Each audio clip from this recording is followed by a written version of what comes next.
answers? I think I'm entitled. You want answers? I want the truth! You can't handle the truth.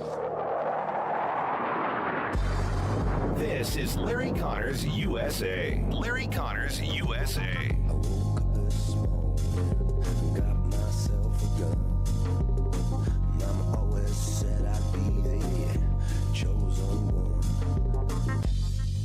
What we saw, the conditions that we saw inside this internment camp, which it is nothing less than that description, were really appalling. I'll walk you through just a few of the really egregious, disturbing, disgusting conditions. They are using cages. These detainees are living in cages. The pictures that you've seen don't do it justice. They are essentially packed into cages, wall-to-wall humans, 32 detainees per cage.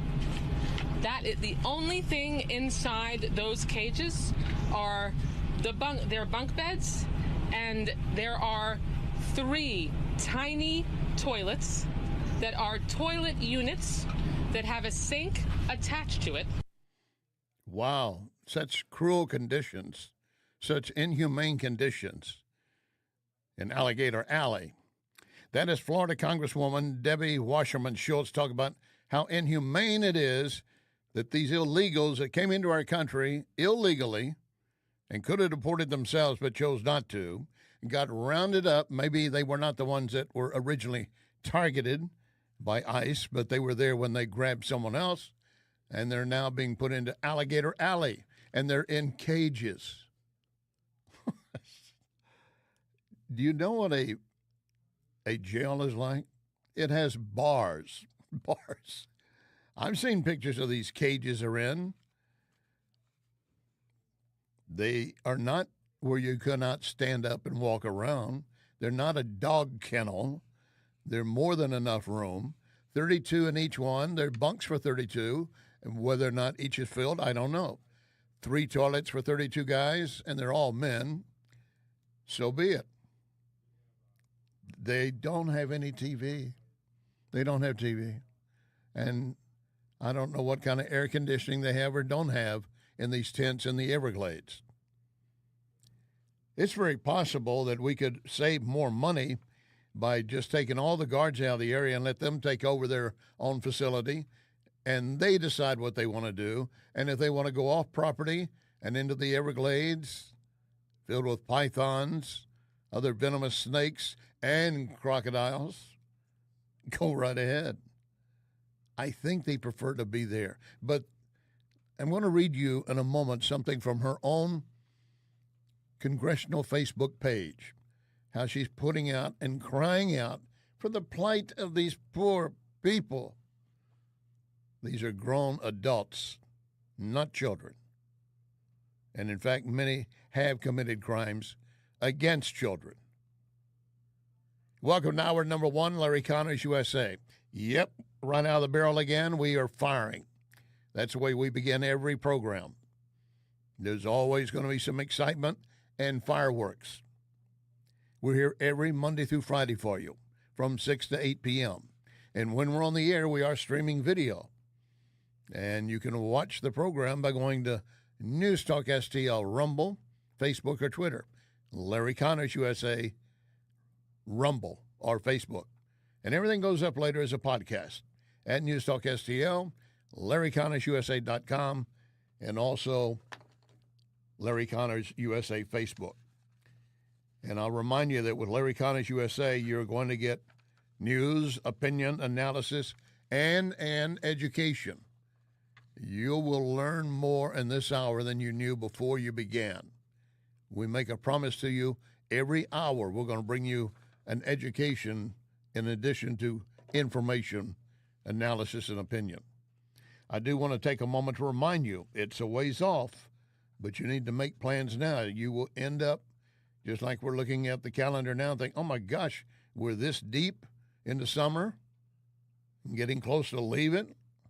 This event is coming up September the 18th. NewsTalk STL and the Hammond Center for free enterprise bringing Steve Forbes to Linden University with the help of the Young Americans Foundation and West Mid-Rivers News Magazine. It is absolutely free. 7 o'clock, September the 18th at Lindenwood College. But you must register to get a ticket. No ticket, I'm afraid you don't get in. And we have limited seating. Again, it's free, but you've got to register. You need to go to NewsTalkSTL.com, pull up the information sheet, and make sure you register. And while we're taking a moment to talk about other programming, in addition to Steve Forbes, that's going to be an exciting event. I want to remind you that we do have this coming, let me see, get the date here again. I don't have it here in front of me. We are going to have Vic and Ken on Thursday the 24th. Thursday the 24th of this month with the Wall That Heals. This is a replica, 2/3 size of the wall in Washington honoring those who fell in Vietnam. And you can go see that and get information. It's all available for you. It will be at the Jefferson Barracks Cemetery. And again, I encourage you to be there. I will also try to be there along with others. All right, so let's go back to Debbie Wasserman Schultz. Remember one time she was the head of the Democrat National Committee. The same one, by the way, that did not give money to Bernie Sanders in his race. They rigged it for Hillary to win the primary. She was also the same one in place when the DNC helped pay for the Russian collusion story. But here she is now talking about justice and these poor people that are locked into these cages in Florida. She and a couple other Democrat Floridian representatives went down to take a look, and they got a tour. They asked in advance, so they got the tour, a limited inspection. See, that's different than just showing up, banging their way in.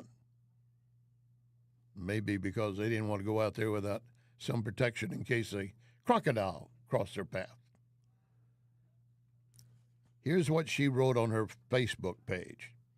These are really disturbing, vile conditions. This place needs to be shut the hell down. It is a stunt. They are abusing human beings here. Inoperable toilets. That happens a lot in any jail facility. The inmates themselves are often responsible for it.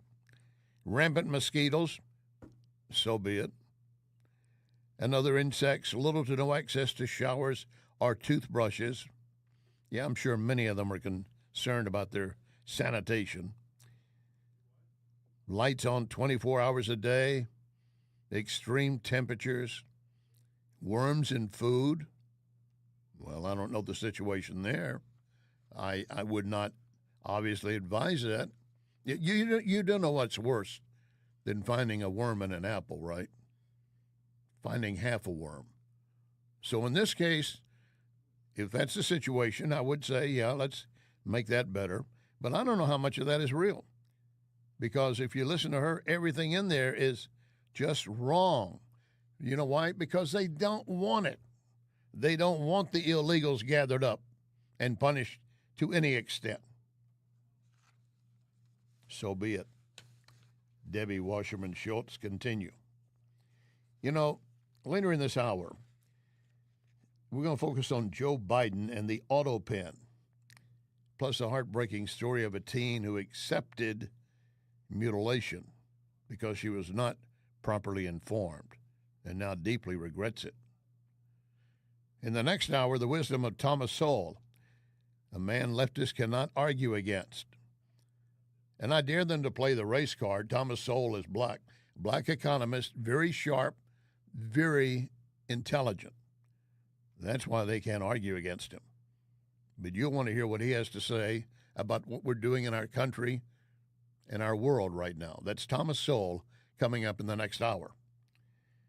Another very intelligent man that's talking about why the left is just coming undone right now, Victor Davis Hanson.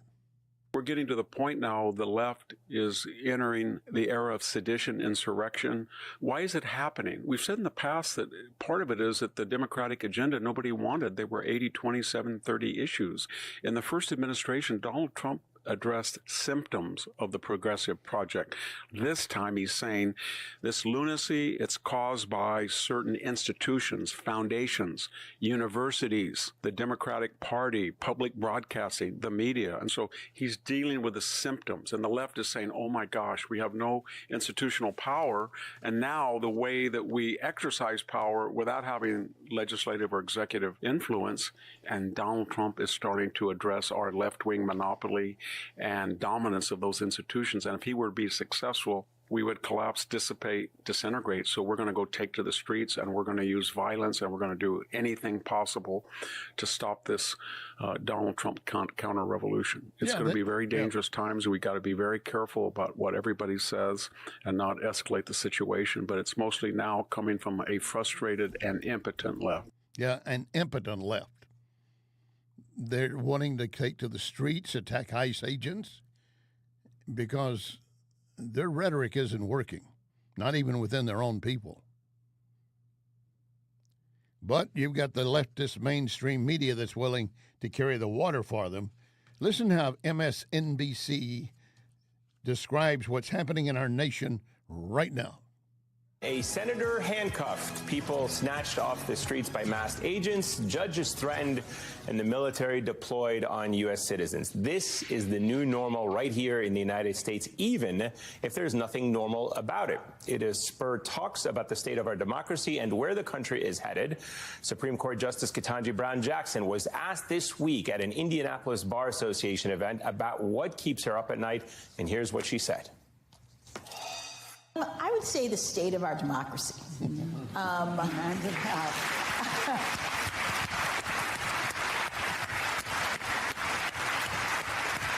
would say that I am really very interested in getting people to focus and to invest and to pay attention to what is happening in our country and in our government. Would she recognize that to call out an autocracy, an autocratic government, is really saying a form of government which would have the head of state and government known as one leader, one follower, and one person in control? That's what she wants you to believe is happening right now. And our democracy is in demise and falling apart. No, it's not. But again, MSNBC gives her a platform. You want an example of autocratic rule? Consider what Congresswoman Ilhan Omar did, knowing that she was violating the spirit, much less the actual immigration law. Why? Well, because she could. I want people to understand it at a visceral level, that we think of autocracy as something that happens to other people. It happens in other countries, but it's happening here right now under our noses. It's when Congress votes for a bill that it knows will hurt the people they're supposed to serve, but they say they're doing it because they don't want to lose an election. It's when the judiciary says, well, we're going to let the president do whatever he wants because we don't have the power to stop him, instead of using the power that's embedded in the Constitution. But it's also when you see military forces being used against civilians in violation of posse comitatus, and you hear the justification being, well, we just don't want dissent. We don't want to hear from you. We see people being attacked. And for me, that's why DEI was such a huge target of this president, because you have to blame someone. And if you don't blame yourself, you make the vulnerable and the dispossessed the people that you turn on.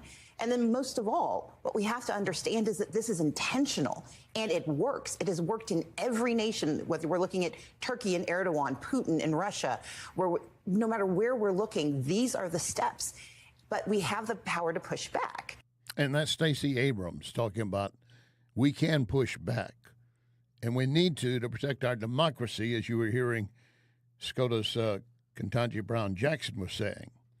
But then again, you've got leftists who are ignoring the law and knowingly doing so because they can.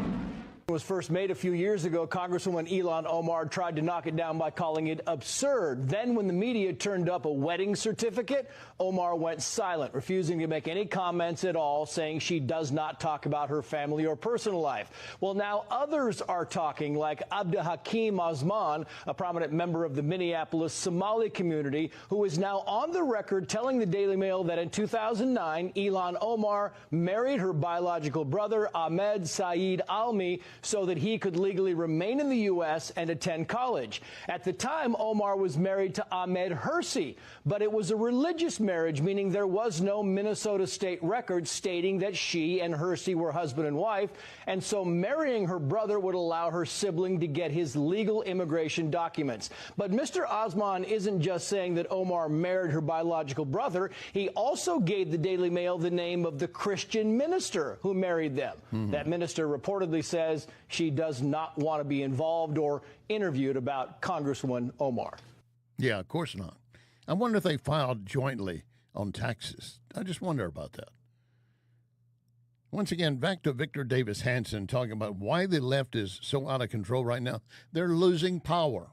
We've talked in the past a lot about the unfortunate turn to the hard left that Democrats have made, but in the last week, it's become surreal. We had this Democratic official, Sadie Perkins, and she posted that she was almost happy that we lost over 100 people, the majority of them children, in this flash flood in Texas. She said they were all white and therefore they were discriminatory. I've never seen anything like it. A pediatrician was almost gloating. It's very, very, very disturbing. At the same time, we've had now 2 organized assassination attempts of ICE agent. We've had now 10 people arrested, and they were kind of Antifa types. Democrats are saying, I don't know what I can do. These people are pushing us to the radical edge. And then you saw Hakeem Jeffries, didn't you?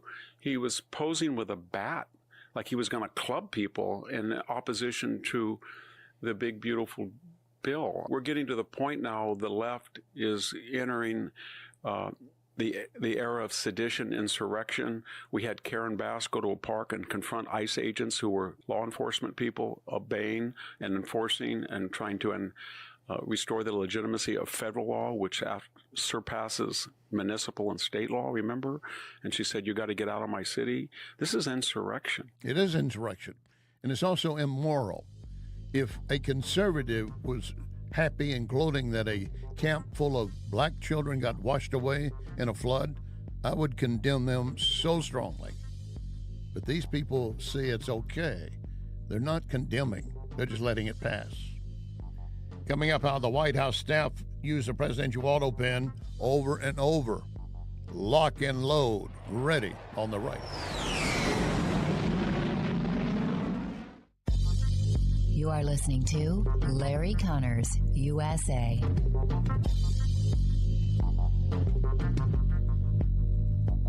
In all of these years that Wellington Environmental has been my sponsor, I've never mentioned their duct cleaning services. Allergy season is here, and Wellington crews clean air ducts daily in homes and commercial buildings, also cleaning air handling units and diffusers in commercial facilities. Why? Well, because people will see black dirt and mold on the vents, or they are actually suffering from allergies. Don't be fooled by low-cost duct cleaning providers saying they charge only per vent, because once they get on site, the price will skyrocket. Wellington does not do this, never has. Wellington will give you an estimate, and you say Larry Connors, and immediately you get a 20% discount. Call Cindy. 314-644-4930. 314-644-4930. Make your home and business better, safer with Wellington. Be well with Wellington. John Beal Roofing reminds you we are in the stormy season, and that means if you have even the smallest leak in your roof, you could soon have a much bigger issue. Call John Bill to make sure that your biggest investment is protected. That call can save you major dollars. If you do get hit during a storm, John Bill has a rapid response team. Call 1-800-NEW-ROOF. 1-800-NEW-ROOF. 1-800-NEW-ROOF, John Bill. The Oak Street Inn and Lounge has some great news. The Speakeasy will now be open on Sundays, starting at 2. Open to the public. Great for those in the industry who'll want to enjoy a Sunday fun day. Plus, enjoy sushi and cocktails. What more could you want? You want to make sure you get the code. And how do you get the code to the Speakeasy? You go to the Facebook, Oak Street Inn and Lounge Facebook. I'll see you at Oak Street Inn and Lounge in Cottleville. This is News Talk STL. There's no place to hide down here. No place to hide down here. Went to the rock, got on my knees. I heard the angels weep for me. No place to hide down here.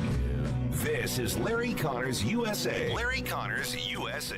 Welcome back there. I doubt you read the New York Times. I know many of you don't, but somebody does the dirty work for you. One would be me, and the other would be Brianna Lyman with the Federalist. Brianna, welcome aboard. Thanks so much for having me. Well, the piece released yesterday in the New York Times, or just the other day, said Biden admitted he did not individually sign off on each of the pardons issued via his autopen signature. There's a lot more behind that story. Oh, yeah. I mean, this piece was written as though it is an attempt for the New York Times to cover for Joe Biden and the administration, right? They're trying to dispel the allegations and concerns that are rightfully coming from the right that Joe Biden likely wasn't in charge. And yet, in their article, they say that Biden himself admits that he had his staffers basically sign off using the autopen after he gave a list of standards. So in some cases, Biden wasn't making the final okay. One of the parts of the article says that the staffers thought it was routine for them to use the autopen to sign off on pardons after they made changes, seemingly without notifying Biden himself. And in fact, one aide is cited as saying, well, there might have been small changes to the list.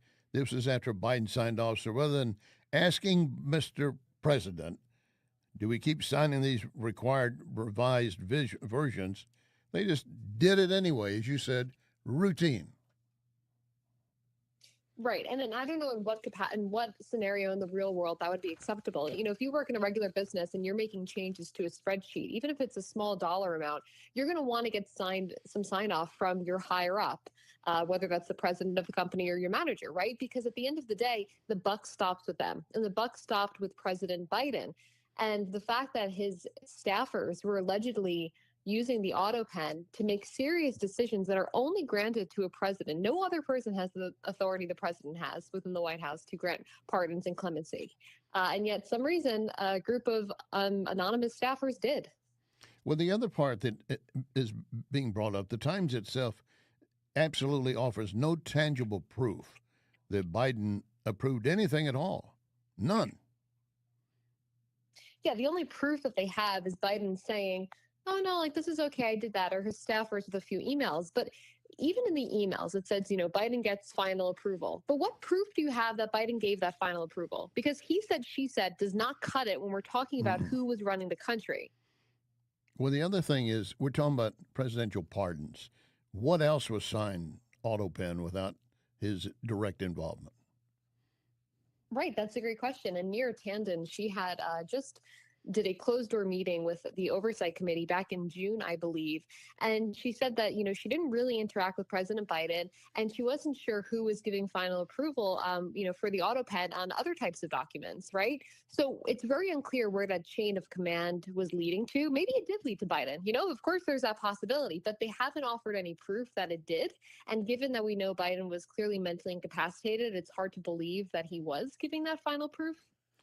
Brianna, I'm going to have to question you on that. I mean, all the leftist media and Jake Tapper and all of them, before they had him out of office and had their books coming out, he's perfect. I've never seen him look better. He does a great job. And you're claiming he wasn't. Right. And the worst part is now you have Jake Tapper and Alex Thompson from Axios. You know, they come out with the book Original Sin, and they're trying to pretend that they're exposing the cover-up that they helped cover up. But it's like, at the end of the day, they can't sit back. You know, Alex Thompson did a whole thread on Twitter about this New York Times report. Don't sit back and act like you're shocked or that you helped uncover this, because at the end of the day, he still kept people anonymous in his book. He granted anonymity to people who should be held accountable. The New York Times is doing the same thing. You're granting anonymity to people who should be held accountable for what is the worst political scandal in 100 years. It dwarfs Watergate. Oh, by far. I mean, you talk about taking over a government, and by whom we still don't know. We do not know who is running the government in those closing days. Right, and Democrats don't have any appetite for accountability. They want to move on. They say that's in the past, but it's not in the past. And the reason it's not in the past is because if it happened once, it could happen again. So we need to know what happened, who was involved, and make sure that those people and that type of system or protocol never gets close to the White House again, whether it's a Republican or a Democrat in office. So let's turn that around. Let's say Trump had done this and he was in frail, ill, unstable health in the closing of his first term, and they suddenly had staffers using the autopen, granting pardons everywhere. What do you think the left would be saying? There would have been an impeachment already, because the propaganda press would have been doing the dirty work, riling up public support for an impeachment, because their only job that they see themselves as doing is acting as shields for their ideological allies, and that always happens to be the left. So the emails that the Times was reviewing, and you mentioned already that one of them was Neera Tanden, former head of Biden's Domestic Policy Council, and her statements before the House Oversight Committee that she had authorized autopen signatures without really knowing who gave the final approval. She just got word, let the autopen run, and she didn't know if it came from Biden or whom. Right, and I think that's also just speaks volumes of the people working for, President Biden himself. I think if you have integrity, which you should have working for the government, though it's, rarely found these days, if you had integrity, you would say, you know what, I don't feel comfortable with this because I don't know if the president himself is signing off on this. You would have sounded the alarm prior. You would have leaked it to the media to get public awareness about what's going on. But they didn't, because they were all involved in it, because they are not public servants. They are either politicians or members of the unelected fourth state. Well, just before you joined us, we were running some clips from Justice Ketanji Brown Jackson and also Stacey Abrams, basically claiming that, we have an autocratic form of government under this president. We need to be worried about protecting our Constitution. Which fits the picture better? I think there's a fundamental misunderstanding on the left about what our Constitution is, what it means, and the purpose of it. The left seems to think that the Constitution is just merely a list of rules for the people, rather than a list of rules for the government.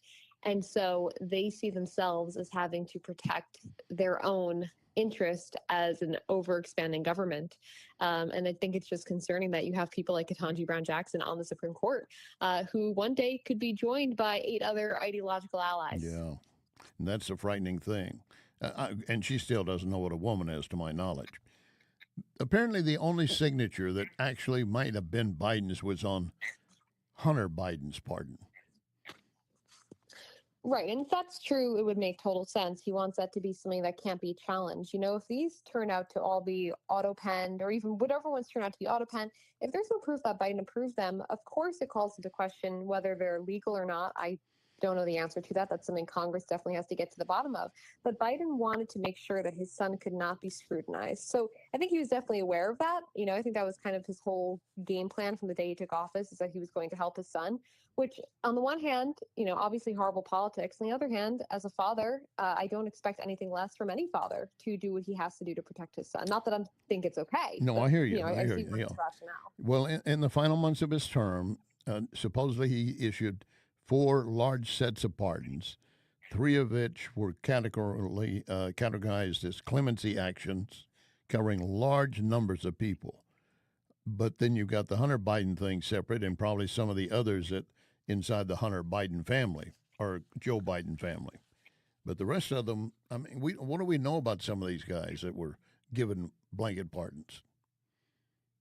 Yeah, some of these pardons, clemency acts were just part of the thousands that he did for, lower level crimes, which again, not okay. but we're not talking about high-level people. There are concerns about Fauci's pardon, for example. Right. The way the New York Times wrote the story, it would appear that it was Jeff Zients, the chief of staff, who gave the final okay in an email. Whether Biden told him to send that email, that remains unclear, right? So who was the final okay on that pardon? That's not really answered. And there are no emails anywhere to back up he gave the authority to someone to pardon Fauci or anyone else, correct? According to the New York Times, it appears no, but they did make clear they haven't reviewed every single email. They got their hands on some emails. So there could be emails. You know, they could be out there, but right now they're not public. Do you expect that we're actually going to get to the bottom of all of it or not?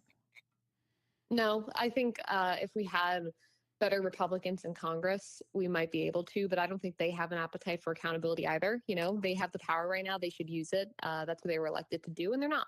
And why should they not? I mean, why are they not doing so?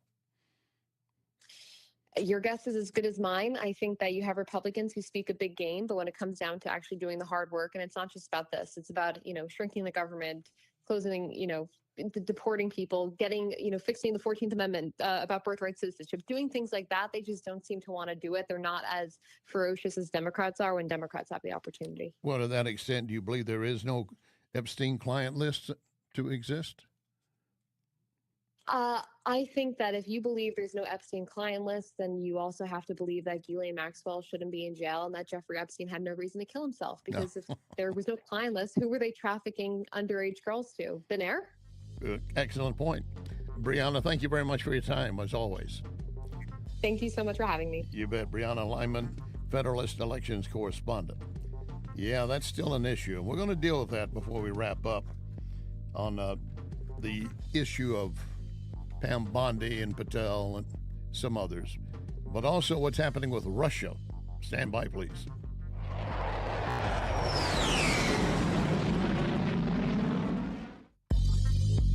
You can connect with Larry on Twitter at Larry Connors USA.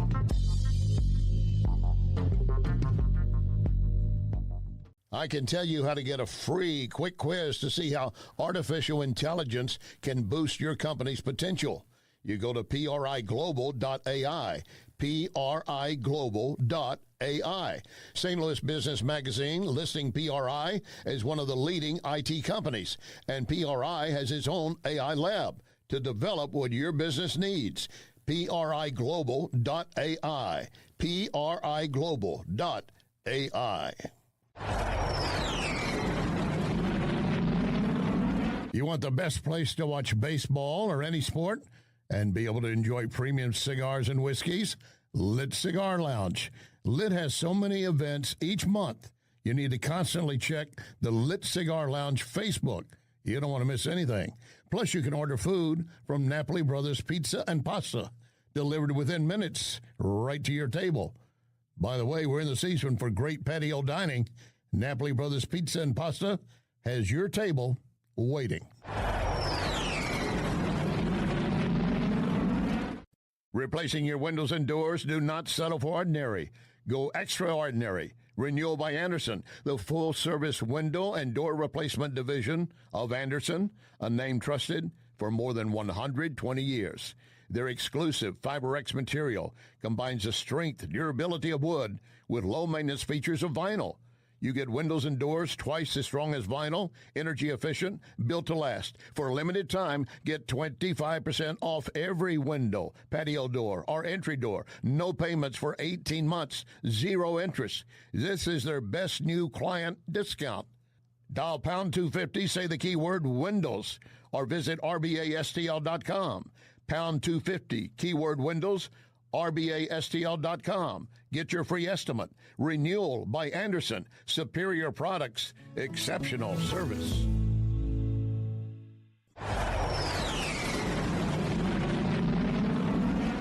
Hey, if you're 50 or older, you do not want to take any risk with your money. In fact, you want Leslie Consulting. My friend Bob Leslie can show you a gain and retain plan. It means that you never lose. Plus, you get up to a 20% bonus on day one. Leslie Consulting, a leader in brokerage and risk management. 314-721-0066. LeslieConsulting.com. This is NewsTalk STL.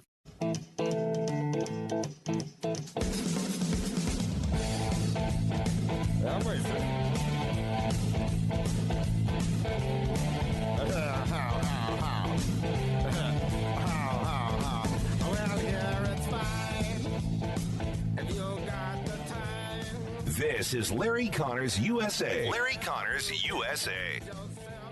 Ukraine, after stumbling in the Oval Office, agreed to a ceasefire without any conditions. Putin has put that off for months. The president exhibited an enormous amount of patience.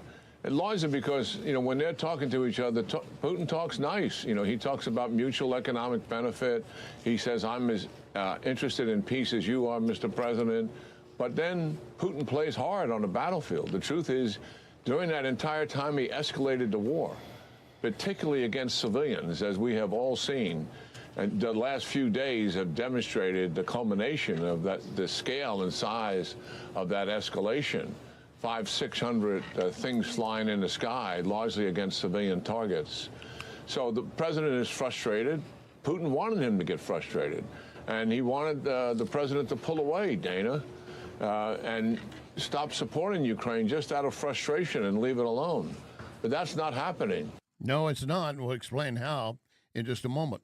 But that is retired four-star General Jack King, analyst for Fox News, saying that Putin continues to just drag his feet, presenting one side to Trump when he's talking to them, and then when he turns his back, scowling at his troops to get back into the trenches and leave no hostages. In fact, the Russian foreign minister just wrapped up a visit in North Korea, and that got the communist dictator a vow that North Korea would offer unconditional support for the full invasion of Ukraine. They've already sent 20,000+ North Korean troops. And they pretty much have been slaughtered. They're looking for more. But the Russian troops that they're now conscripting off the streets, finding them in disco clubs or wherever they can before they get out of the country, and maybe freeing them out of jail, but to go fight on the front line, they're not doing so well. And in fact, the North Korean troops being brought in are more capable fighters than the Russian fighters that they have now. Putin is up against the wall, and he knows that. But he will not deal with resolving anything. Well, today Trump said to Russia, you need to resolve this Ukraine war within 50 days or face massive new economic sanctions. Trump told reporters, we are very, very unhappy. We're going to be doing very severe tariffs if we don't have a deal in 50 days. Tariffs at 100%. Once again, General Jack King in Trump's actions. Well, he achieved his goal in frustrating the president. The president's not pulling away. He's actually going to turn the war around somewhat here, because he's going to do two things. One, he's going to increase military assistance, let the Europeans buy our weapon systems. They have the money to do it, and they're either going to let Ukraine buy them from them, or they're going to give them to Ukraine. So we're going to upgun Ukraine's capability. And believe me, Putin pays serious attention to battlefield effects, because that is where his head is. And we're also going to authorize the Senate and eventually the House, and the Europeans are going to do the same in terms of some pretty tough sanctions, particularly on those who are buying Russian oil. That's China, India, and Brazil. So both of these put together is kind of 1-2 punch here to go right at the problem here with Russia on the battlefield, and also their kind of revenue source that obviously is essential for them to keep their troops on the battlefield trained and well equipped. So major turning point in my judgment occurring as a result of the failed discussions with Putin. So again, we're talking about they're going to allow the NATO military alliance to buy arms from the U.S. that would include the Patriot anti-missile batteries, and put them in Ukraine to help battle a future Russian invasion. They're being hit by drones on a continuous basis. The Patriot missiles will knock some of those down. President Trump even said this is billions of dollars worth of military equipment. It is going to be purchased from the U.S., going to NATO, and that will quickly make it to the battlefield. As you heard General Jack King said, what is happening on the battlefield will get Putin's attention a lot more than scheduling another meeting about trade talks, sanctions, things of that nature. A former Dutch minister said Ukraine could get, quote, massive numbers of weapons under this deal. One thing that has come out from Trump, and you may be looking at diplomacy issue here, but you reach a point where you can't be diplomatic. You got to be right in the face. So he and Putin are supposedly kind of dancing around the ring, a little rope-a-dope. But Putin has plans to go well beyond where he is now. Trump has plans to keep him contained. Trump has shown more and more anger and frustration with Putin because he will not stop this 3-year invasion, instead stepping up attacks. And these are the invasions we're talking about now. Once we're not talking about Crimea, which he took back in 2014 with Obama in office. We're talking about what he's been doing under the Biden administration and trying to continue. Trump stated today, I do not want to say Putin is an assassin, but he's a tough guy. I'd prefer that Trump go ahead and say he's clearly an assassin. You're not going to make friends with this guy any more than you are with the Ayatollah. Be up front, be in his face. Will it anger him more, set him off? It could. Are we worried about nuclear blowback? Always a possibility with Russia. Speaking of nuclear, as you well know, we had a very successful attack upon Iran and its nuclear sites, even buried deep into the mountainsides. And we made it very clear, if you try to resume, we'll be back with our B-2 bombers, flown right out of Whiteman Air Force Base, something like a 30, 35-hour round trip, including time over target. We sent 7 B-2s last time. We could send the same or more, and we could continue doing so. Trump had a chance to meet with the pilots of some of those B-2s and also with the crew staff members who keep them in the air. You add on that a tremendous success with the strike that we had, getting rid of nuclear weapons in Iran. That was a big, big strike. And, you know, when the pilots came to my office, they were there, as you know, with some of the other people having to do with that strike. And they said something very interesting. They said, you know, we've been practicing this for 22 years, but no president had the guts to tell us to do it. But this has been on our minds for many, many years, and we did it. And I would say from 0 to 10, with 10 being the best, that attack was a 15. I think so, too. But, of course, they will try to rebuild. They've indicated, according to the Ayatollah, we will not bow down to the West, and we will continue to work on our nuclear program. Well, if that's so, then we will have to continue blowing the hell out of them. And the Iranian people really want to see this come to an end. Many of them like what they had before 79. That is when the Shah had passed or was out of country, had left the country actually, for surgery and health issues, and you had the mullahs come in, the Ayatollah, and reinforcing Sharia law, capturing our U.S. embassy. And ever since then, young women who could go to school, denied school, who could dress however they wanted, now under burqas, full length, and not even allowed to look at another man unless they had permission from their husband. They don't want to live under that. But until the Iran leadership is replaced, there will be no change. Speaking about children and the kind of lives they want or may want in the future, did you have plans when you were a child as to what you wanted to grow up and be? You know, that maybe you want to be a doctor, a lawyer, baseball player, maybe a Larry Connors. That might not be a good idea.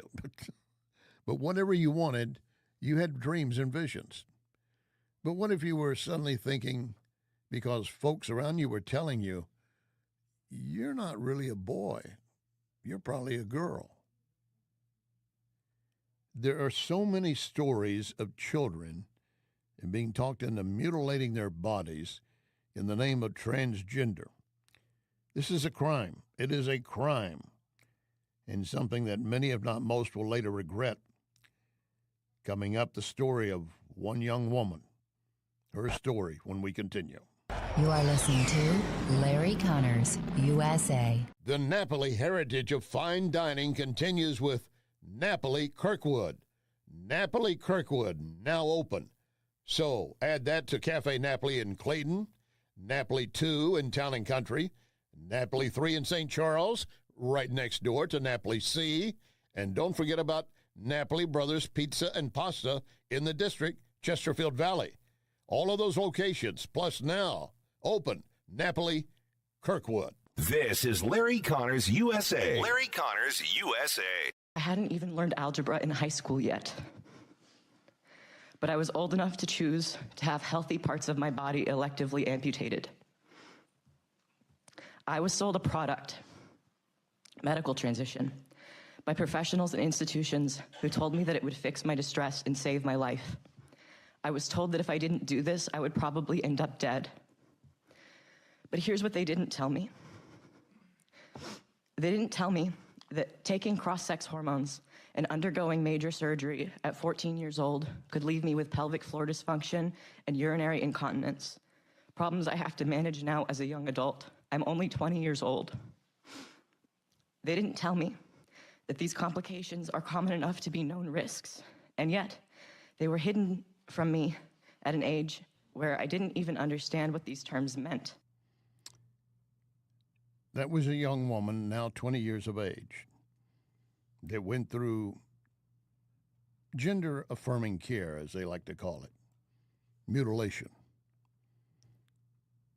And she admits they just never told me everything. Didn't give her information, and if they did, they were using terms I did not understand. I'm looking at a piece that's been presented as a fact guide for transgender care guide is the way it's called. And it begins at this point talking about gender-affirming surgeries and complications. Well, she was never told about any complication. She was just told that this will make you happier. You're depressed, you're not happy in your current life. If we change your gender, then you will be more so. You'll be happier. But they didn't tell her about the complications that, according to this report, range everything from, obviously, psychological damage to bleeding, various drugs that have to be taken on a regular basis, maybe surgical complications simply from bleeding or infection, many trans women developing breast tissue if they're taking estrogen and testosterone blockers. This is what they're doing to children and selling it that this will make you happy. But they will not tell them, listen to this young woman. They didn't tell me that these complications are common enough to be known risks, and yet they were hidden from me at an age where I didn't even understand what these terms meant, let alone the impact they would have on my daily life. And it doesn't stop there. When I tried to warn others by leaving honest reviews on my surgeon's websites, describing my regret, the complications, the lack of real informed consent, my reviews were deleted. Think about that. A surgeon permanently altered my healthy body when I was a middle school student and then erased my negative feedback to protect his reputation. If that doesn't sound like fraud, I don't know what does. Well, I would add that it's not just fraud, it's a crime. And I think it's against the principles of what medical profession should stand for. First, do no harm. And clearly causing harm to a child that is confused with a group of other adults making a decision for her. Maybe even coercing or frightening her parents into going along with it.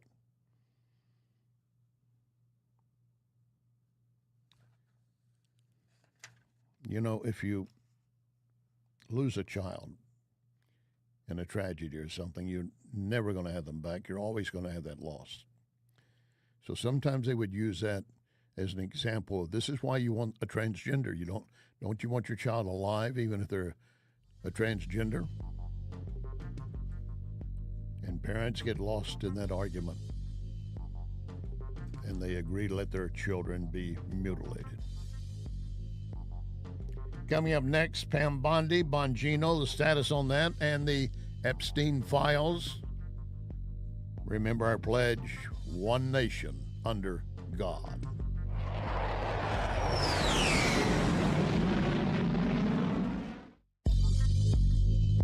You can hear podcasts of this program at Larry Connors USA Facebook. Larry Connors USA Facebook. John Bill Roofing reminds you we are in the stormy season, and that means if you have even the smallest leak in your roof, you could soon have a much bigger issue. Call the John Bill to make sure that your biggest investment is protected. That call can save you major dollars. If you do get hit during a storm, John Bill has a rapid response team. Call 1-800-NEW-ROOF. 1-800-NEW-ROOF. 1-800-NEW-ROOF, John Bill. You and I might have something in common, back pain. I can tell you where I go for help, Esquire Sports Medicine, the spine of St. Louis. They can put athletes back on the field so they can clearly help us. Esquire Sports Medicine, hands-on chiropractic help on Big Bend, just north of Highway 40, 314-644-0885, EsquireSportsMedicine.com, EsquireSportsMedicine.com. Great patio season to enjoy any of the Cafe Napoli locations. How about the Napoli Brothers Pizza and Pasta in Chesterfield? Enjoying coal-fired pizza, nothing else like it. Napoli Brothers Pizza and Pasta in Chesterfield. A few doors down, Lit Cigar Lounge, where you can enjoy premium cigars and whiskeys. Check the Lit Cigar Lounge Facebook for details, plus gift cards for friends. I'll see you at Lit Cigar Lounge in Chesterfield. It's that time of season when families, businesses are moving. For local or long distance, I endorse McGuire Moving. Get a date set soon before the schedules are booked. 314-241-0600. 241-0600. McGuire is constantly giving back to our veterans, such as Support Dogs for Our Brave. So with McGuire, you're getting excellent service and helping our vets. McGuireMoving.com. So many times, Vincent's Jewelers has helped me surprise someone special. Vincent's locally owned can do the same for you, and you don't have to break the bank to get something really nice, maybe even customized. The smile you're going to get back from that special someone, priceless. Check VincentsJewelers.com every day because new items are arriving and there are special deals. Vincent's, my only jeweler. VincentsJewelers.com. VincentsJewelers.com. Question: are you looking to unlock the full potential of artificial intelligence for your business? I want you to meet my friends at PRI Global, named by the St. Louis Business Journal as a leading IT consulting firm. 25 years helping local and worldwide companies. PRI Global has a free survey to determine where your company stands in your AI journey. You simply go to PRIGlobal.ai. PRIGlobal.ai. And I also have a phone number, so get ready to copy that number. And I'll remind you that PRI Global has its own AI lab, creating, adapting, developing, pushing the boundaries for what AI can do for you. Here's the number, 636-689-0545. 636-689-0545. Or visit priglobal.ai. priglobal.ai. This is News Talk STL.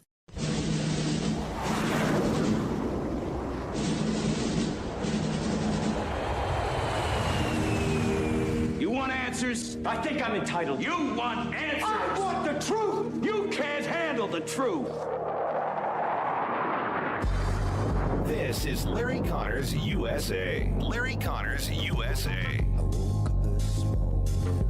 Got myself a gun. Mama always said I'd be the chosen one. Now, recovery efforts have resumed this morning out in Texas from the deadly flash floods there.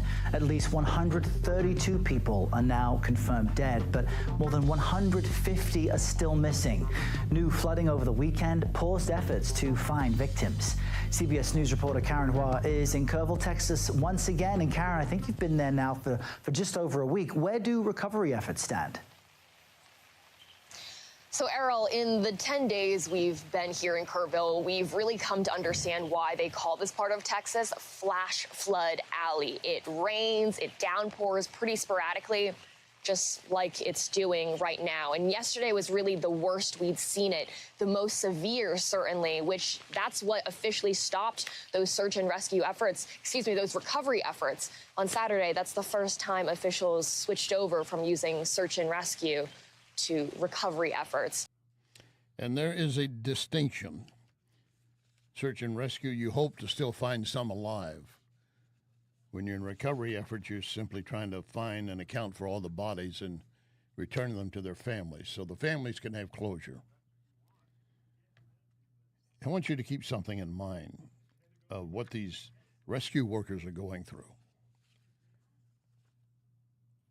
It's hot and humid, and constant threat of more rain. In fact, radar earlier today showing extensive rain hitting again in that same area.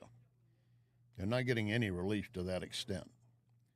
And yet they're still pushing forward, searching downstream as who knows how many miles, see if there's any evidence of anyone.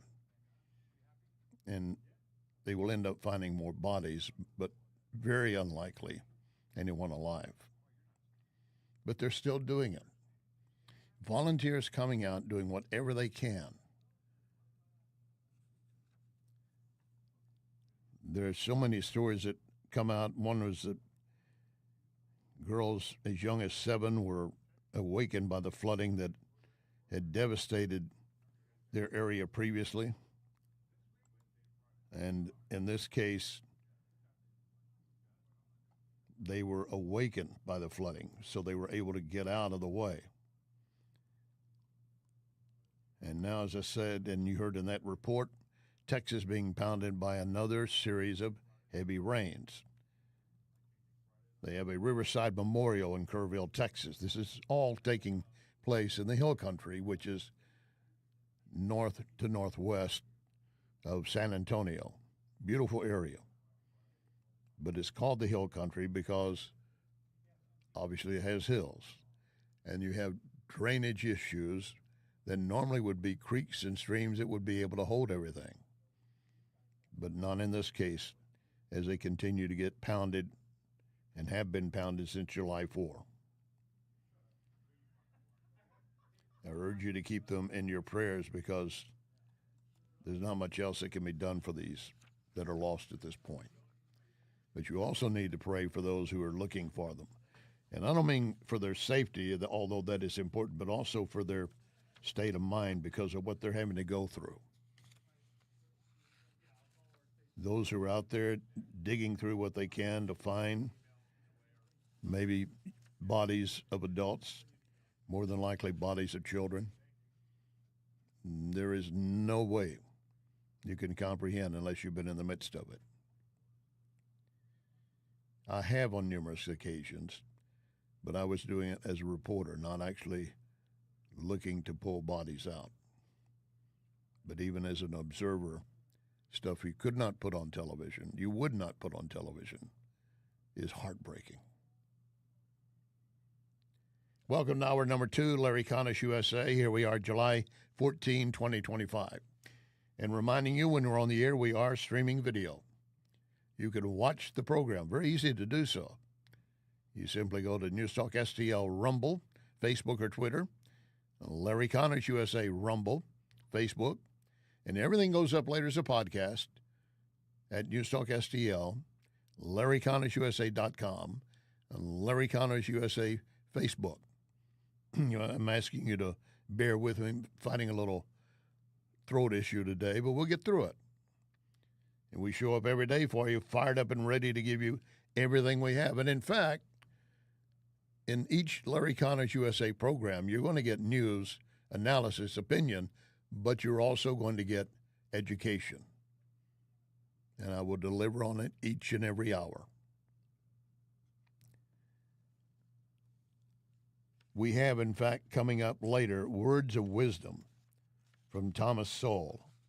He is a black economist, extremely bright, and in fact, the left fears him because they cannot really debate with his wit and his intellect.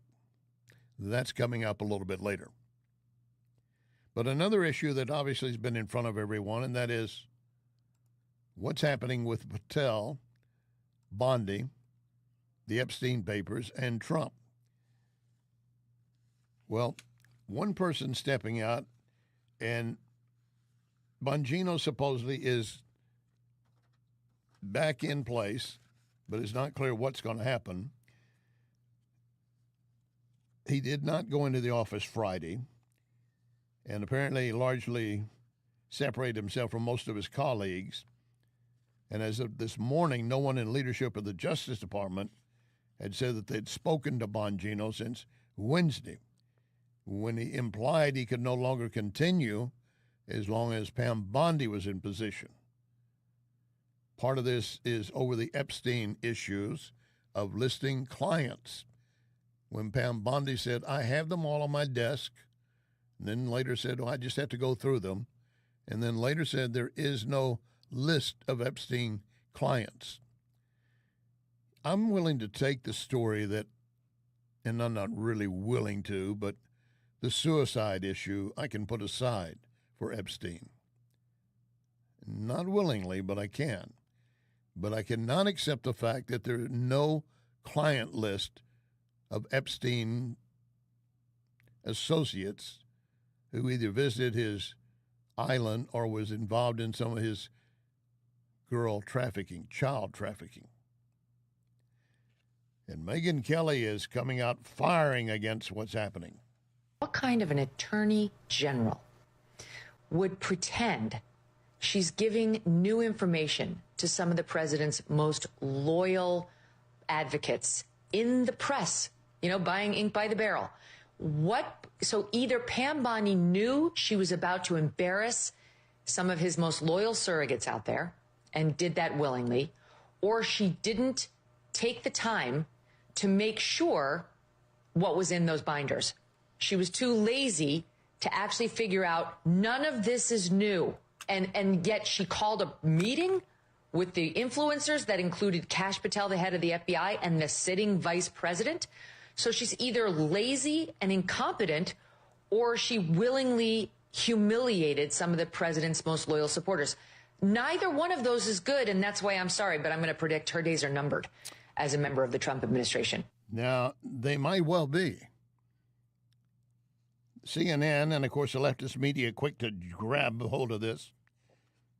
They're pointing out that the Epstein fallout poses a loyalty test, Trump or MAGA. The other day, we did the same thing, pointing out that, look, you can still believe some of this, but you cannot ignore the fact there has to be a list. Where is it? We have to have knowledge of a list. And for them now to say they don't have it, is that what set Bongino off the other day? Trump apparently spent the weekend fuming over, according to CNN, fuming over both Bongino and Patel. Most of his fury directed at Bongino, and some aides now suspecting that he would depart his job. But then Trump made this statement. I spoke to him today. Dan Bongino, very good guy. I've known him a long time. I've done his show many, many times. And he sounded terrific, actually. No, I think he's in good shape. That was Trump earlier. Apparently, Vice President J.D. Vance spent the weekend attempting to mediate, fielding calls between or with Patel, Bongino, and Bondi. Bongino apparently did tell others that he was considering resigning. But whether or not he stays, they don't know for how long. Maybe not long term. Former New Jersey Governor Christie, Republican in name only, more than welcome to throw more fuel on the fire, said that, look what Donald Trump is learning is when you start a fire, sometimes you can't put it out. He started this Epstein fire during the campaign, and prior to that by alleging this will all, some Democrat plot that was perhaps somebody was murdered by a former Democrat office holder, and there were a lot of Democrats who had been to Jeffrey Epstein's island and all the rest. Christie stating he used that to fire up his own base. He was going to get to the bottom of it. And now, as you heard the other day, the president, in a Q&A session with reporters, they started asking about the Epstein files. And he said, why are you still you're asking about this guy, the sleaze? No one cares. Mr. President, I beg to differ. We do care because we want to know what this guy did. And we want to know who is connected to him. And if your name is on that list, we want it public. Then we can get the context of why your name is on such a list. Alan Dershowitz is the only one whose name surfaced that has come forward and filed a lawsuit and was able to get a judge to agree with him. He had done nothing wrong. And Dershowitz has seen all the names on the list to prove that he's not on it. But he's not allowed by court order to discuss what he saw. But I have to admit, when I heard Dershowitz's name connected to Epstein, I thought, no way. Well, as I said, Dershowitz has won a lawsuit to see everything and to prove in front of a judge, my name is not here. And he did see the entire list. There will be more to come. How progressives are always fighting anything that resembles American values is just a given. And they always twist everything they can to make it appear that conservatives do not want to follow the Constitution. Recently, Stacey Abrams warning of autocratic rule. I want people to understand it at a visceral level, that we think of autocracy as something that happens to other people. It happens in other countries, but it's happening here right now under our noses. It's when Congress votes for a bill that it knows will hurt the people they're supposed to serve, but they say they're doing it because they don't want to lose an election. It's when the judiciary says, well, we're going to let the president do whatever he wants because we don't have the power to stop him, instead of using the power that's embedded in the Constitution. But it's also when you see military forces being used against civilians in violation of posse comitatus, and you hear the justification being, well, we just don't want dissent. We don't want to hear from you. We see people being attacked. And for me, that's why DEI was such a huge target of this president, because you have to blame someone. And if you don't blame yourself, you make the vulnerable and the dispossessed the people that you turn on. And then most of all, what we have to understand is that this is intentional and it works. It has worked in every nation, whether we're looking at Turkey and Erdogan, Putin and Russia, where no matter where we're looking, these are the steps. But we have the power to push back. Yeah, but you did not do that during the Biden administration, did you? And Stacey Abrams wanted to call Trump and his administration autocratic, basically a dictatorship. She could do that all day long, but I did not hear her say one word about how Biden had weaponized various government agencies, not only against Donald Trump, but against you. Over the weekend, MSNBC was talking about how the lay of the land looks now, and then, of course, a reaction from Supreme Court Justice Ketanji Brown Jackson. A senator handcuffed, people snatched off the streets by masked agents, judges threatened, and the military deployed on U.S. citizens. This is the new normal right here in the United States, even if there's nothing normal about it. It has spurred talks about the state of our democracy and where the country is headed. Supreme Court Justice Ketanji Brown Jackson was asked this week at an Indianapolis Bar Association event about what keeps her up at night, and here's what she said. I would say the state of our democracy. I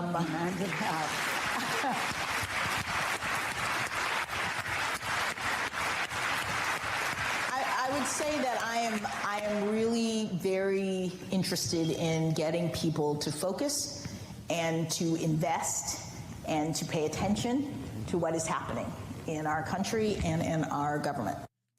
She is very focused on getting everyone to fall in line and follow what we put in front of you. Don't challenge it. This woman never should have been on the U.S. Supreme Court. Thank you, Joe Biden, and thank you, Democrats who put her there. And just the other day, as you saw, she actually made a statement against her fellow justices, voting 8-1, basically protecting what she considered was the Constitution, and they were telling her, you're wrong. But Stacey Abrams, the newest, the youngest, and the most inexperienced member of the Supreme Court, absolutely admits that, well, I know better than the others.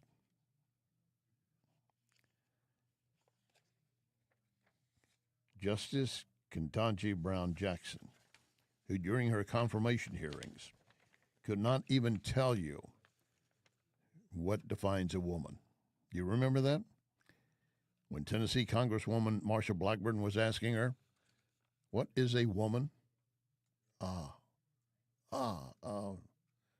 What is the question? What is a woman? Well, I don't know that I can you can't define it. And you're a Supreme Court Justice nominee, you cannot define what a woman is? If you're talking about chromosomes, I would imagine a 3rd or 6th grader may not be able to tell you that, but they can certainly tell you enough information to make it clear they understand. But she couldn't, fearful that someday she might face such a case. Coming up, someone who absolutely frightens the left because they have no way to argue against him. And at one time he was a Marxist. Lock and load, ready on the right.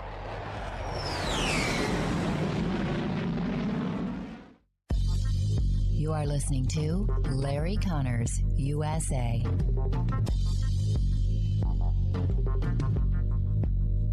I want to tell you more about Wellington Environmental's dustless blasting services. Wellington can blast paint, grease, graffiti, even stripes off parking lots. Truly amazing and powerful. But can Wellington blast something more sensitive? Yes, Wellington can use dry ice to blast soot and odors off smoke-damaged surfaces right after a fire. Currently, Wellington uses dry ice to clean mold off wood inside a home. Why? Well, dry ice immediately disappears, turns into a vapor. That means no mess to clean up, no damaged surfaces. You need to check with Wellington, always researching and practicing with new, better, faster, safer equipment and products for you. And it's very easy to schedule an estimator for your next project. Call Cindy, 314-644-4930, 644-4930. Be well with Wellington. McGuire Moving is Silver certified, which means they are great at relocating senior citizens. In fact, McGuire is a household name because McGuire understands the stress involved when moving older adults. So if you or family members need help moving, I highly recommend McGuire Moving. 314-241-0600.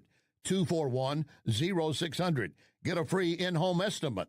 McGuireMoving.com. Back pain? Follow me to Esquire Sports Medicine, where they've got your back. Esquire is the oldest sports medicine clinic in St. Louis. Dr. Draghi and his team of chiropractors can get you back to work, back to life without the pain. New patients usually scheduled within 24 hours. 314-644-0885. 644-0885. EsquireSportsMedicine.com. I've got a great evening planned for you. We start with dining at the Oak Street Inn Lounge in Cottleville. We enjoy sunset on the rooftop, then down to the Speakeasy. Just one visit, you're going to see why I'm always talking about the Oak Street Inn and Lounge. Plus, you might want to plan a staycation, a romantic getaway. Check out OakStreetInnandLounge.com for various events this summer. Oak Street Inn and Lounge, Cottleville. Oak Street Inn and Lounge, Cottleville. This is News Talk STL. You should have closed your windows and got another dog. You should have chained up all the doors and switched up all the locks. And how many times have I prayed? This is Larry Connors USA. Larry Connors USA. Thomas Sowell was born in North Carolina at the start of the Great Depression. His father died before he was born, his mother soon after. When he was 9, a relative took him to Harlem.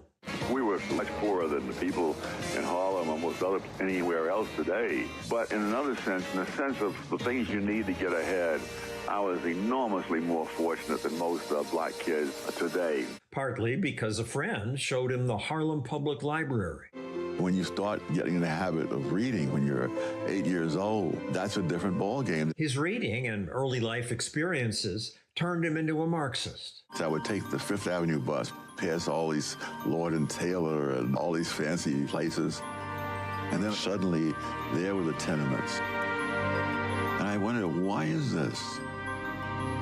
It's so different. And nothing in the schools or most of the books seemed to deal with that. And Marx dealt with that. What then changed him was his first job. That is a report by John Stossel on the storyline of Thomas Sowell. He is certainly an American economist, historian, social, political commentator, senior fellow at the Hoover Institute, a guest often on various TV and radio networks. Some look at him as a black conservative. I think he looks at himself as a conservative, but yes, he is black. But as you heard, he was born in North Carolina and grew up in Harlem. And due to poverty and difficulties at home, he did drop out of high school and work various odd jobs, eventually going and joining the U.S. Marines for the Korean War. Later, this same young man graduated magna cum laude from Harvard University in 1958. I know I said laude. I like to do that sometimes. He earned a master's degree in economics from Columbia University and then a Ph.D. in economics from the University of Chicago. He's held professorships at Cornell University, Brandeis University, the University of California, Los Angeles. Been in various think tanks. And in 1977, or since that time, he's been working with the Hoover Institute on economic policy at Stanford University. Ronald Reagan saw immediately how much knowledge he carried and how he could speak to the common person. He was a Democrat until 1972 and then became an independent. But as you heard in that report from John Stossel, At one point, he was considering that he would be a Marxist. And he looked at around as to where he was, and when he would have to catch the bus to go to school and pass all these nice, rich people and these nice, rich buildings, and he's thinking we all should have a share of it. That is a common Marxist approach. We should all have a share. Some might get a bigger share. But then he began to realize, I don't have to let someone else turn my life around. I can. Listen, when his father died shortly before he was born, his father left behind his mother, who was just a housemaid, Thomas, and 3 other children. A great aunt later adopted and helped raise him. Now, his change came, as you heard, when he had his first job. Let's pick up that part of the story. I was a summer intern at the U.S. Department of Labor. One of my biggest concerns was about minimum wages. At first, I thought, well, this is good because all these people are poor and they'll get a little higher income, and so that'll be helpful. And then as I studied economics, I began to see, well, there's a downside. They may lose their jobs completely. And when I came up with how we might test this, I was waiting to hear congratulations, you see, that I had this. And I could see these people were stunned. They said, oh, this idiot has stumbled on something that would ruin us all. And I realized the U.S. Department of Labor had its own agenda and interests, and that did not necessarily mean that whether poor people lost their jobs from minimum wages or got higher pay was their highest priority. He found out that people in the government didn't give a rip whether or not it worked or didn't work. They were simply implementing the policy. And that's what shocked him and caused him to begin to rethink lots of his assumptions. In fact, I have a quote here from Thomas Sowell I want to share with you.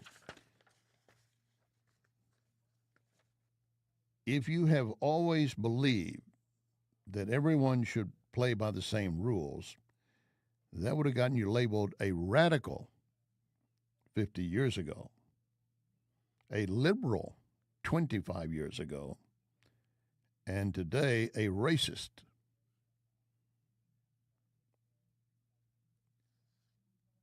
This new documentary that's being released this month, Thomas Sowell, Common Sense in a Senseless World, I highly recommend that you take time to read it. And if you have not read some of his writings and his books, do that as well. You're talking about a guy that's lived the hard life, came up the hard way.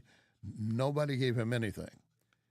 And I remember a piece not too long ago when Don Lemon was still on CNN doing an interview with Morgan Freeman saying, well, folks can't lift themselves up by their bootstraps. And Morgan Freeman, same kind of makeup as Thomas Sowell, said basically the hell they can't. They may have to try harder, but they can. Whatever they're in, they can get out of. They're not inside a cage. The welfare state became the cycle of poverty that many did not want to leave. That was the issue. Thomas Sowell's thoughts again. If you go back into the 20s, you find that a married couple families were much more prevalent among blacks then. As late as 1930, blacks had lower unemployment rates than whites. So all these things that we complain about and attribute to the era of slavery, those things should have been worse in the past than in the present. Sowell says the bigger cause of blacks' problems today is welfare. You began to have the mindset that goes with the welfare state, so that there was no stigma any longer attached, for example, to being on relief. The things they thought were going to help did not help, and in many cases made things worse. Sowell concluded that many government programs did much more harm than good. Recognizing that so-called welfare was destroying families. Did you take note that he said in the 20s, more black families were a cohesive unit, a father and a mother to raise their kids? That's the nuclear family. You take father out of the equation, and you create horrendous conditions for those left behind. Same thing happened with Thomas Sowell with his father's death. If it had not been for a couple of aunts and others to step in and help, who knows where he would have gone. But with God's hand on him, and I truly believe that, he had a chance to really step forward. Got accepted to a prestigious high school, but basically gave up on it. Didn't like it for whatever reason. Went into the Marines. He was against the war and the Korean War, but felt he should do something for his country. And then came back and began to realize what else he could do. I'm looking at a list of minimum of 6 books here in front of me. Basic Economics was one of his best, earliest. Then you had Black Rednecks and White Liberals. That's another one you should find interesting. Basically, Thomas Sowell realized if these things are going to supposedly be good or going to actually be worse for us, we need to move on. The things they thought were going to help did not help, and in many cases made things worse. Sowell concluded that many government programs did much more harm than good because of affirmative action. Something like 1/4 of all the black students going to MIT do not graduate. You're talking about a pool of people whom you are artificially turning into failures by mismatching them with the school. Saying such things doesn't make Sowell popular with today's political elites, but he doesn't seem to care. Tom is absolutely fearless. He will not compromise any of his opinions for the sake of social politeness. And so today's politically correct media rarely give his work the attention it deserves. The media, the television and the print media, they've wised up. You can't argue with Tom, so you might as well hide what he's doing. And that's what they're doing. They're just ignoring what he's written because there's no way that they can argue with Tom Sowell. No way you can argue with him. He knows the basis of his argument and can defend it. I'm looking at one of the things he wrote, or that someone wrote about him, that says that he both surprises and overturns received wisdom. That's a good description. He is a disruptor, and yet he's also a uniter for the betterment of all mankind. Thomas Sowell, Sowell. Please check him out for your betterment.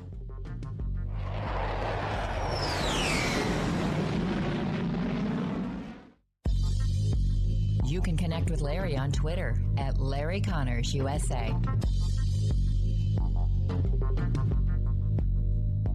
I've got a phone number for you and a website where you can take a free, quick survey to learn how to use artificial intelligence, AI, to put your company on a fast track to the future. Here's the number. It's a 636 area code, 636-689-0545. 689-0545. This is PRI Global. And recently, the St. Louis Business Journal named PRI Global as a leading IT consulting company. 25 years working with hundreds of companies, several Fortune 500, locally and around the world. PRI Global has its own AI lab to develop what's best for your company. Take the free survey and be on your way to the future. 636-689-0545. 689-0545. Or go direct priglobal.ai. priglobal.ai.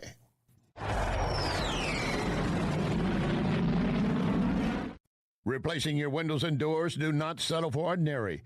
Go extraordinary. Renewal by Andersen, the full-service window and door replacement division of Andersen, a name trusted for more than 120 years.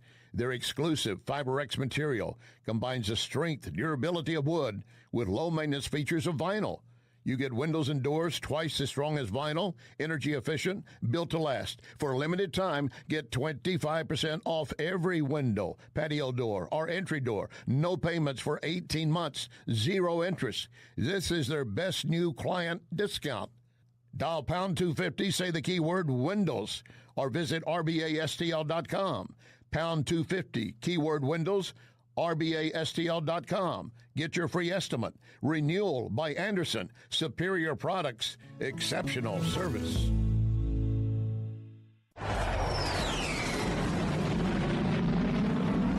You've worked hard for your money, so protect it. Meet my friend Bob Leslie and ask about the Gain and Retain Plan. Leslie Consulting, 40 years in the St. Louis area as a leader in brokerage and risk management. Call 314-721-0066, 721-0066. Oh, and ask Bob how he was the L.A. Dodger #1 pick. LeslieConsulting.com. This is News Talk STL.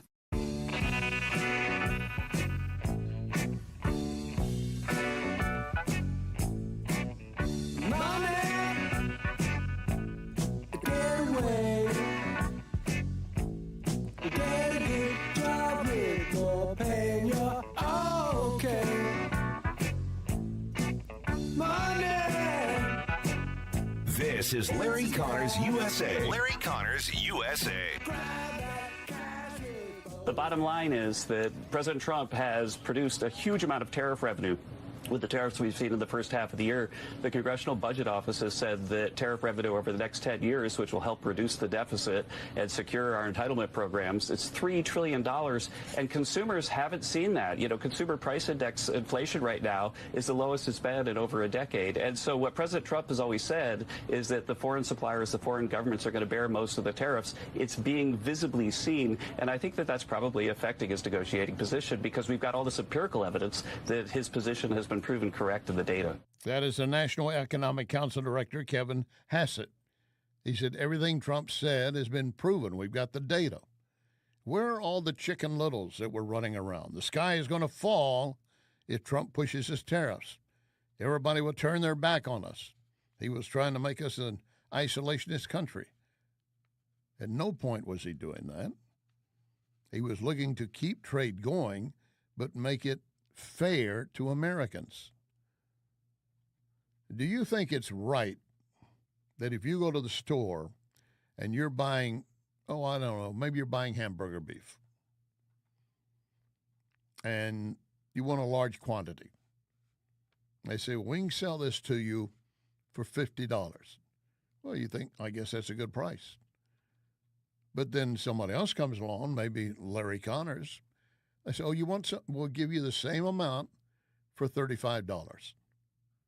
Well, you're going to be ticked off, aren't you? You should be. But me, I'm happy. Tariffs are a way of evening the trade balance and deficit. That means I'm probably not going to get it at 35. You might get it for less than 50. And somewhere in there will be a line that will still keep the deal going. And the profit for the grocer or the butcher. What many will tell you about tariffs is that they will destroy the economy. No country will want to pay them. Trump has said we're already paying them for those countries. We want to level the trading field. We want to trade with you for trade relations. And you have some things that we could use. We don't need, but we're willing to.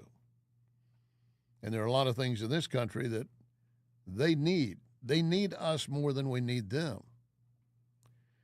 But the left would have you believe any kind of deal that puts a tariff on is a bad idea. Now, I'm not for tariffs overall, but if you're looking for creating an even playing field, we're not going to cut these countries out entirely. They're going to be allowed to trade with us, but they're going to have to pay a little bit more than what they currently have. Nobody is going to get by with zero tariff. And it's also a negotiating tool, reference Ukraine. Trump had made a statement today that basically, I'm not happy, very, very unhappy with the way Russia is dealing with Ukraine.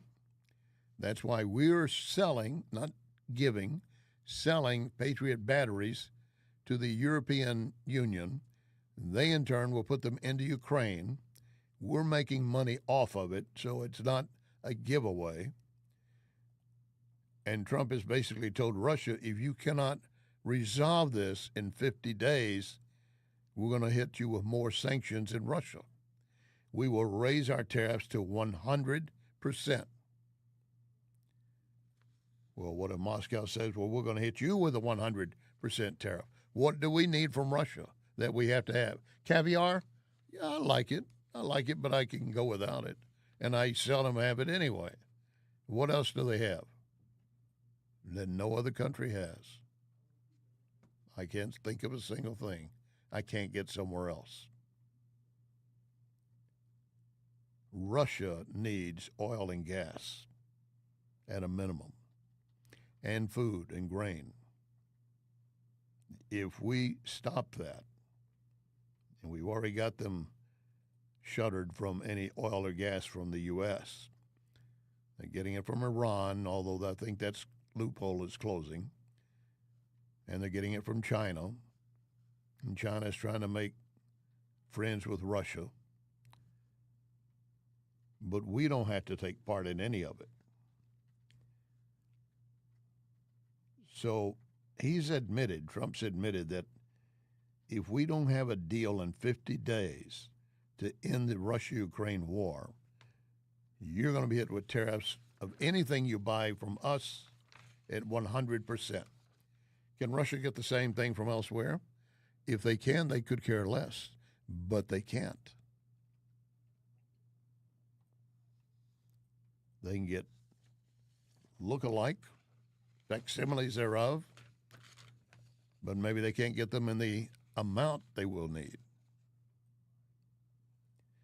And the other thing the National Economic Council Director wanted to point out, aside from how tariff revenue is going to help secure our entitlement programs by bringing in $3 trillion, reducing our deficit, securing entitlement programs, that would be Social Security and others. Kevin Hassett, the director of the NEC, said, when you look at how the Federal Reserve is planning on spending your dollars, Federal Reserve, which will not blink, will not lower the market rates because Trump is asking for it. They more than gladly did it for Biden, and they're claiming they're not political, but Jerome Powell did it for Biden in October going into the November election. Didn't help him win, but he did it then. But he won't move now, even though Trump is doing everything that's winning. But wait to hear what they want to spend to make the Federal Reserve building basically a majestic palace. This is the most expensive project in D.C. history, $2.5 billion with a $700 billion cost overrun. To put that in perspective, the cost overrun for this Federal Reserve project is about the same size as the second biggest building overhaul in American history, which was the FBI building. And so the Fed has a lot to answer for. And the bottom line is that there's a key statutory problem. In 1913, when we founded the Fed, the U.S. was under a gold standard. So it was never envisioned by the people that voted for the construction of the Fed that we currently see, that the Fed could print money and toss it around willy-nilly because they had to have the gold to do what they're doing. And they're unbounded right now. They're unbounded. You know what the Federal Reserve is mostly made up of? Accountants, secretaries, clerks. They can do that job from anywhere. We don't have to have them all in D.C. in one big building. If the building's falling apart and it's not suitable anymore, move them out. Put them into a smaller building, the ones you need most readily at hand, and the rest can be spread out. Not only with this agency, but others as well. This is what Trump has been trying to do. In the meantime, in dealing with deficits and dealing with trade, as we were talking about earlier, Gordon Chang is a little bit concerned about how we are being perceived as we're dealing with Russia. The one thing we're not seeing is we're not seeing the Europeans imposing counter tariffs and retaliatory measures on the United States. And that is critical because Europe especially needs the American market. They just can't replace it, especially in time frames that would be meaningful. So, that is, I think, going to be the most important thing. The other thing is that, yes, Europe can threaten to have relations with China, but China's been proving resistant on trade, as you point out. Also, there is a new realization in Brussels about how China is threatening Europe because it's backing Russia.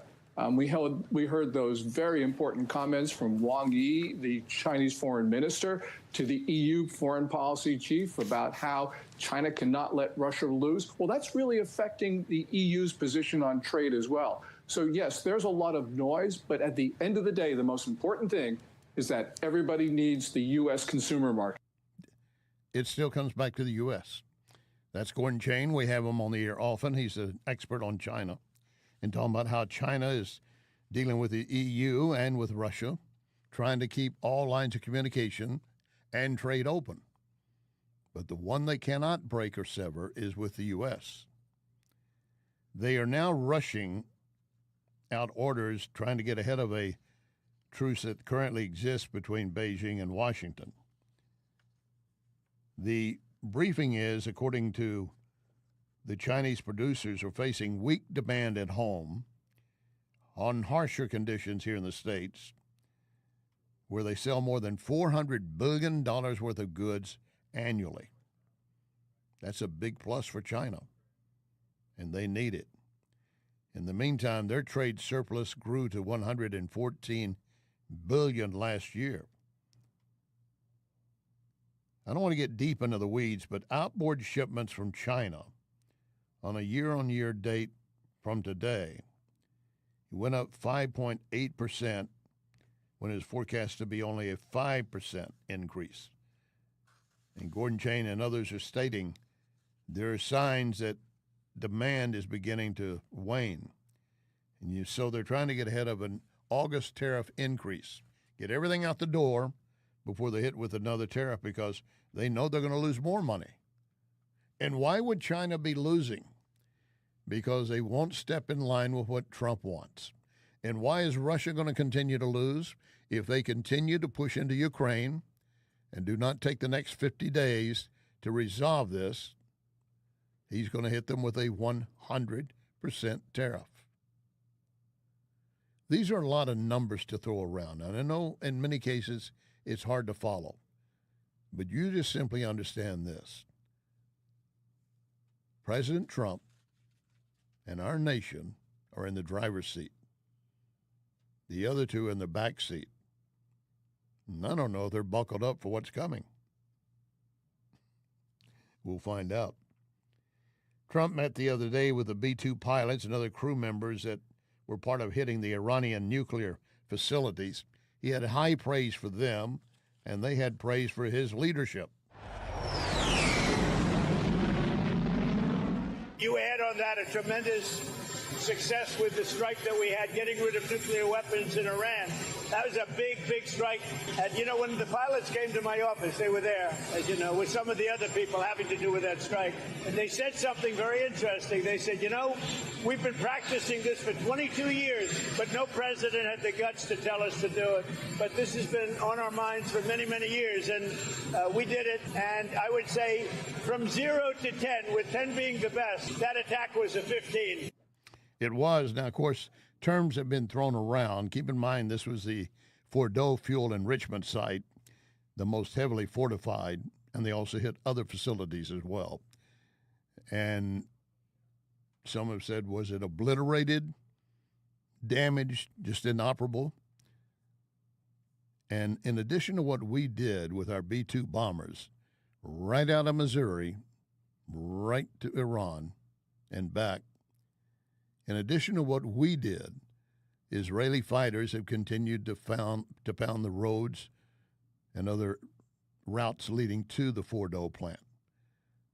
So as they're trying to get restarted, if that's their intent, they're not able to do it.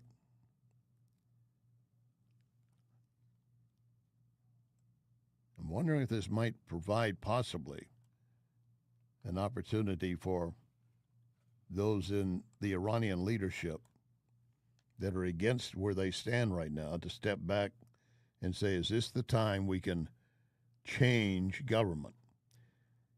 We as a nation, I do not want to see involved in nation building again. I don't want us to have anything to do with whoever is in charge of Iran.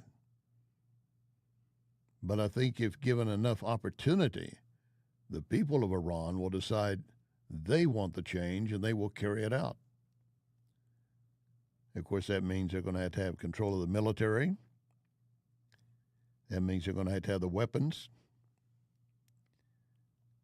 NPR continues to say, well, you know, these early assessments, we don't know again if the site at Fordo was obliterated, if it's damaged, and if it's inoperable. Well, the Hindustan Times, I should say, obviously a publication from Hindu, has some fresh satellite images that reveal that entrances and enrichment modules at some of these facilities were heavily damaged or blocked. So, yeah, they can get back in, but they got to bring equipment to the site to dig it back out again. Do you think they're going to have any peace in the sense that Israeli jets and bombardments will not hit that equipment when it shows up? Everyone in the world agrees that Iran cannot have a nuclear weapon. Now, Russia may be trying to help a little bit with the Hezbollah and the Iran proxies, as has China, but they really do not want Iran to have a nuclear weapon. And other Arab nations do not want Iran to have one. Israel certainly doesn't, nor do we. I want to see the people of Iran, many of them great, loving, beautiful people, have a capability of living their life as they did before the Ayatollah took over.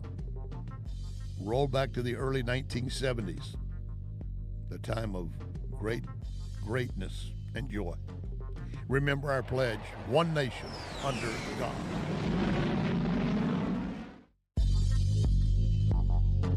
You can follow Larry on Larry Connors USA Facebook. Larry Connors USA Facebook.